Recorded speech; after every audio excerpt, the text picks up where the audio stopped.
नेतृत्व में आज एक नया भारत का दर्शन पूरा देश कर रहा है। और बहनों और भाइयों, आज तीसरे चरण का मतदान भी हो रहा है।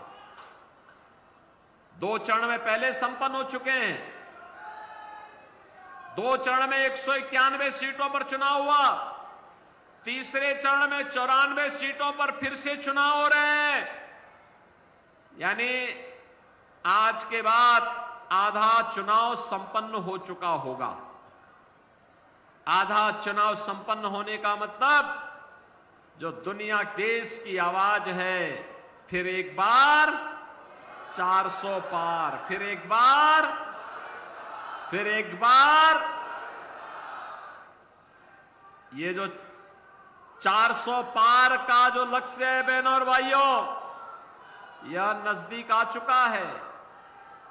और इसके लिए आप सबको लगना पड़ेगा। एक एक सीट का हिसाब रखना पड़ेगा। और तब फिर एक बार मोदी सरकार भी आएगी और अब की बार 400 पार का लक्ष्य भी पूरा होगा। हमारी पीढ़ी बहनों और भाइयों सौभाग्यशाली है। हमारी पीढ़ी सौभाग्यशाली है। हमने बदलते हुए भारत को देखा है।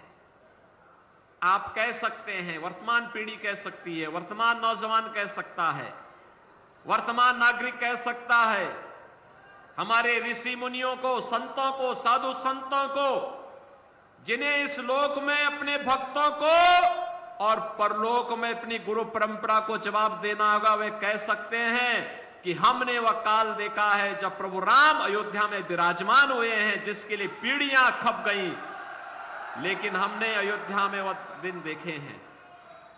बहनों और भाइयों, हम में से हर व्यक्ति कह सकता हमने बदलते हुए भारत को देखा है, जिस भारत ने दुनिया के अंदर अपना सम्मान बढ़ाया है, जिस भारत की सीमाएं सुरक्षित हुई हैं, जहां आतंकवाद के सामने घुटना सरकार नहीं टेकती, बल्कि आतंकवाद को नेस्तनाबूद करके हमेशा के लिए उसकी राम नाम सत्य है कि यात्रा निकालने का जज्बा जिस सरकार में रहा हो। हमने उस सरकार को देखा है जिसने भारत विरोधी वे सभी प्रावधान